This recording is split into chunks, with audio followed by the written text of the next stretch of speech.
एक ऐसा नाम जो अचानक सुर्खियों में छा गया, एक ऐसा चेहरा जो कभी लोगों के लिए भगवान से कम नहीं था और आज वही इंसान सवालों के घेरे में है। यह कहानी है अशोक खरात की, एक बाबा, एक ज्योतिषी या फिर एक बहुत बड़ा धोखा। आज हर कोई यही पूछ रहा है, क्या अशोक खरात सच में चमत्कारी था या सिर्फ एक बेहद चालाक खिलाड़ी? वीडियो के अंत तक आप खुद तय करेंगे कि यह कहानी आस्था की है या धोखे की, लेकिन जो सच्चाई सामने आई है वो किसी फिल्म से कम नहीं। महाराष्ट्र के एक साधारण परिवार में जन्मा अशोक खरात, न कोई बड़ी पहचान, न कोई खास बैकग्राउंड। बचपन में ही उसमें एक अलग तरह की चतुराई देखी जाती थी, लोगों को ऑब्जर्व करना, उनकी कमजोरियों को समझना और उनके मन को पढ़ना। कहते हैं यही उसकी सबसे बड़ी ताकत बनी। कॉलेज के दिनों में अशोक एक साधारण छात्र था, लेकिन उसके अंदर एक चीज बहुत खास थी, वो थी लोगों को इन्फ्लुएंस करने की कला। वो एस्ट्रोलॉजी, तंत्र मंत्र और रिलीजियस टेक्स्ट्स में इंटरेस्ट लेने लगा। धीरे धीरे उसने लोगों को सलाह देना शुरू किया, पहले दोस्त, फिर जान पहचान वाले। यहीं से शुरू हुआ अशोक खरात का असली खेल। उसने खुद को ज्योतिषी और तांत्रिक के रूप में पेश करना शुरू किया, लोगों की पर्सनल प्रॉब्लम्स को सुनना, फिर उन्हें डराना और सॉल्यूशन के नाम पर रिचुअल्स करना। धीरे धीरे उसका इन्फ्लुएंस बढ़ता गया। उसका तरीका बेहद सिस्टमैटिक था, पहले विश्वास जीतना, फिर डर पैदा करना और फिर सॉल्यूशन देना। वो कहता था तुम पर काला साया है, तुम्हारा जीवन खतरे में है, और फिर वही बचाने वाला बन जाता था। सबसे चौंकाने वाली बात, उसके टारगेट मोस्टली महिलाएं होती थीं, खासकर वो महिलाएं जो इमोशनल स्ट्रेस, फैमिली प्रॉब्लम्स या रिलेशनशिप इश्यूज से गुजर रही होती थीं। वो उन्हें विश्वास दिलाता था कि तुम पर विशेष ऊर्जा का असर है, सर्प दोष है, ग्रह दोष है, जैसी एस्ट्रोलॉजी रिलेटेड समस्या। और फिर रिचुअल्स के नाम पर उनका शोषण करता था। जैसे जैसे उसका नाम फैलने लगा, वैसे वैसे उसके कनेक्शंस भी बढ़ते गए। कुछ रिपोर्ट्स के मुताबिक उसका संपर्क सरकारी अधिकारी, हाई प्रोफाइल महिलाओं और राजनीतिक लोगों से भी था। वीआईपी क्लाइंट्स के लिए अलग treatment, private sessions, secret rituals जैसे प्रोग्राम ये बाबा अपने फार्म हाउस में करता था। इस प्राइवेट फार्म हाउस में यह नकली ढोंगी बाबा क्या क्या कांड करता था, इसके बारे हम आपको आगे बताते हैं। इतना सब करते करते राजनीति में भी उसकी एंट्री हो चुकी थी। कुछ स्थानीय नेताओं के साथ उसके गहरे संबंध थे। इलेक्शन के समय ज्योतिषीय सलाह देना, जीत सुनिश्चित करने के उपाय बताना, यहीं से उसे प्रोटेक्शन भी मिलने लगा। वो एस्ट्रोलॉजी को साइंस नहीं, वेपन की तरह इस्तेमाल करता था। बर्थ चार्ट देखकर नहीं, बल्कि इंसान को देखकर उसकी कहानी बनाता था। Cold reading technique, mind manipulation, fear psychology जैसी तकनीक से वो लोगों को वश में करता था। अब बात करते इसके फार्म हाउस की। नासिक के सिन्नर तहसील में मिरगांव में भोंदू बाबा अशोक खरात की काफ़ी प्रॉपर्टीज़ है, उसमें से एक था उसका फार्म हाउस। फार्म हाउस के एरिया के अंदर उसका ब्रह्मा सदन नाम का लग्जरी बंगलो था। G24 तास की रिपोर्ट के अनुसार बाबा के फार्म हाउस से एक पिस्तौल, 21 कारतूस जब्त किए हैं, उसमें से 5 कारतूस यूज किए हुए थे। कारतूस का इस्तेमाल कहाँ किया गया है, इसके बारे पुलिस जांच कर रही है, लेकिन हर कहानी में एक मोड़ आता है।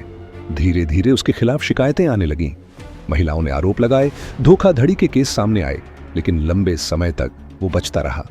आखिरकार एक केस ने सब कुछ बदल दिया। एक 35 वर्षीय महिला ने हिम्मत दिखाई और पुलिस में शिकायत दर्ज कराई कि अशोक खरात ने मुझे नशीली दवाई देकर मुझ पर लैंगिक अत्याचार किए। दोस्तों, आगे की कहानी सुनकर आपके रोंगटे खड़े हो जाएंगे और पैरों तले जमीन खिसक जाएगी। इस बाबा ने अत्याचार एक दो बार भी नहीं, बल्कि 2022 से 2025 के दरमियान पूरे 3 साल वह अत्याचार करता रहा। इस घटना का गांभीर्य ध्यान में रखते हुए नासिक पुलिस ने 17 मार्च 2026 को सुबह सुबह 3 बजे गहरे नींद में ही अशोक खरात को गिरफ्तार किया। उसके घर की तलाशी ली गई तो एक पेन ड्राइव मिला।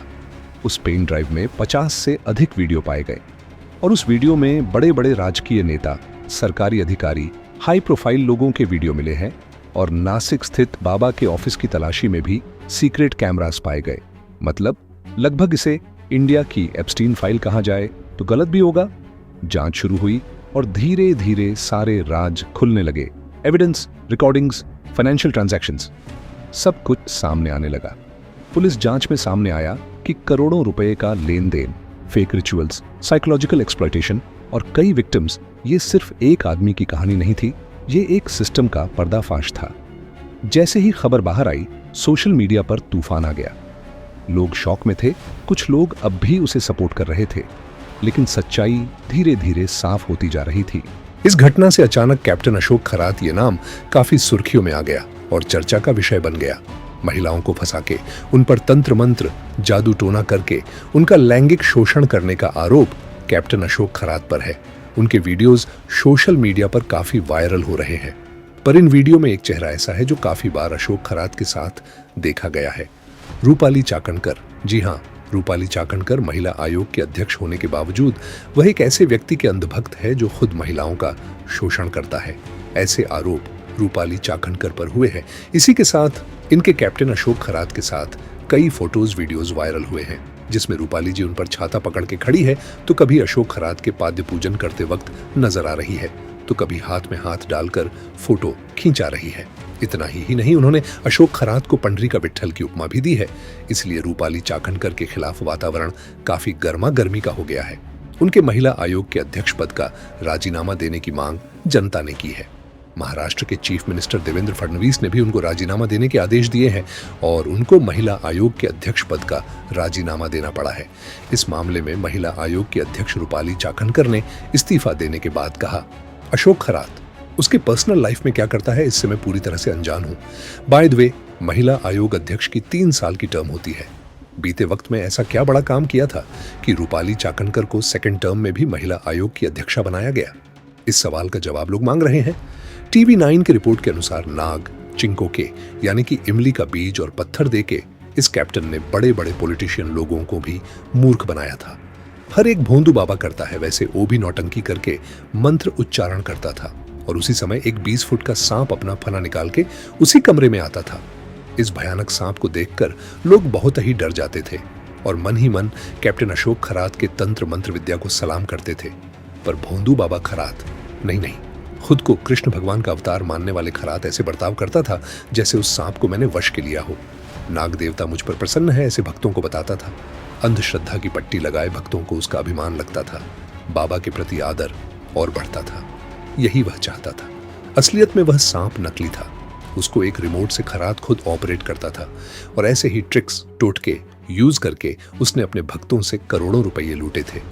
इसमें चर्चा की बात यह है कि इसके चंगुल में बड़े बड़े नेता, अधिकारी, सरकारी ऑफिसर, हाई प्रोफाइल लोग फंसे थे। अब जानते हैं इमली के बीज के बारे में।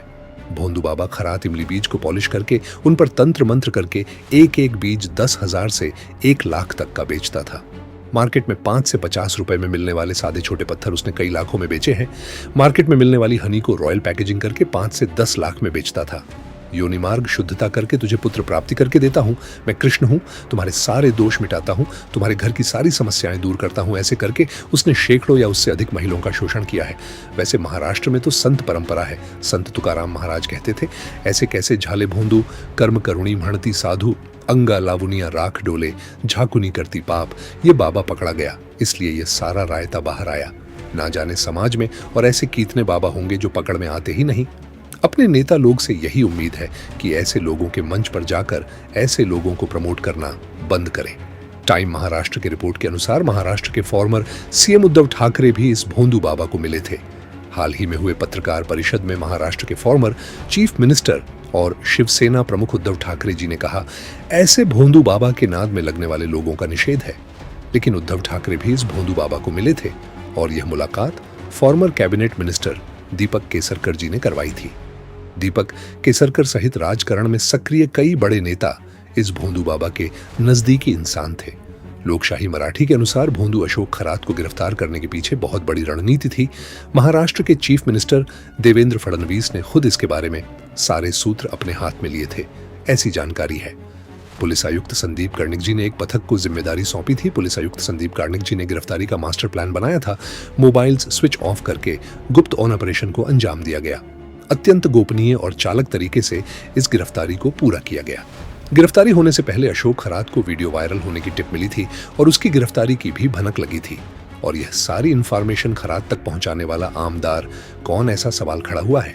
पीड़ित परिवार ने खरात पर कार्रवाई करने के उद्देश्य से एक आमदार से मीटिंग की थी, पर पीड़ित परिवार ही हाथों निराशा मिली। वीडियो दिखाने के बाद भी संबंधित आमदार से किसी प्रकार की ठोस मदद नहीं मिली। इसके विपरीत उस आमदार ने पीड़ित परिवार द्वारा तकरार करने की जानकारी अशोक खरात को दी ऐसे आरोप लगाए जा रहे हैं। खरात को जानकारी पहुंचाने वाला आमदार कौन, इसके बारे में सर्वत्र चर्चा चालू है। इससे दोस्तों ये बात फिर से साबित हो गई है कि पॉलिटिशियन किसी के सगे नहीं होते। लेकिन पीड़ित परिवार ने हार मानने की बजाय बड़े मंत्रियों के पास गुहार लगाई। मंत्रियों के जरिए यह मामला महाराष्ट्र के चीफ मिनिस्टर तक पहुंच गया और इसके बाद पूरे मामले को जनता के सामने लाया गया। इस सब के बाद अशोक खरात तक इंफॉर्मेशन पहुंचाने वाले आमदार पर कार्रवाई होगी कि नहीं, यह देखने लायक होगा, क्योंकि यह सारा मामला दबाने की कोशिश सर्वपक्षीय स्तर पर की जा रही थी।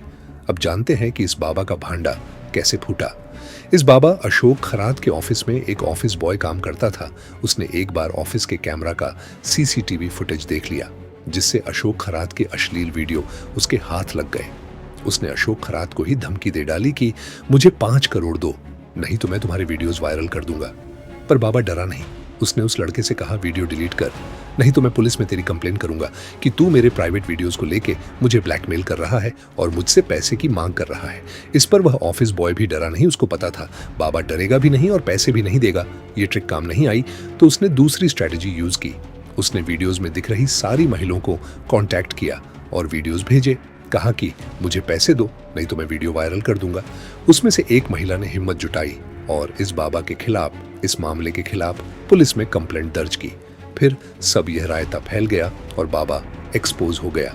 एनसीपी नेता अमोल मितकारी के अनुसार अशोक खरात ऑस्ट्रेलिया भागने की तैयारी में था, क्योंकि उसको पता लगा था अपना अब भांडा फूटने वाला है।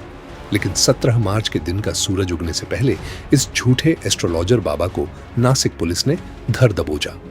अशोक खरात को कैप्टन इसलिए बोलते थे क्योंकि दावा किया जा रहा है कि 67 वर्षीय अशोक खरात मर्चेंट नेवी में 22 साल काम कर चुका है।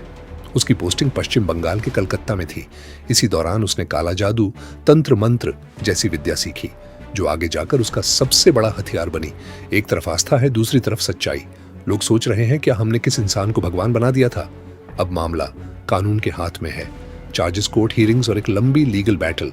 एक्सपर्ट्स कहते हैं ऐसे लोग साइकोलॉजी का गहरा इस्तेमाल करते हैं। फियर प्लस होप बराबर कंट्रोल, और यही अशोक खरात का सबसे बड़ा हथियार था। ये कहानी सिर्फ अशोक खरात की नहीं है, ये कहानी है अंधविश्वास की, विश्वास और धोखे के बीच की पतली रेखा की। आज के समय में हमें सवाल पूछने की जरूरत है। ब्लाइंड फेथ नहीं, स्मार्ट अवेयरनेस। अगर आप सच जानना चाहते हैं तो सवाल पूछिए, क्योंकि हर चमत्कार सच नहीं होता। वीडियो पसंद आया हो तो लाइक, शेयर और सब्सक्राइब जरूर करें और बताइए आपका क्या मानना है। क्या अशोक खरात दोषी है या अभी भी सच्चाई सामने आनी बाकी है?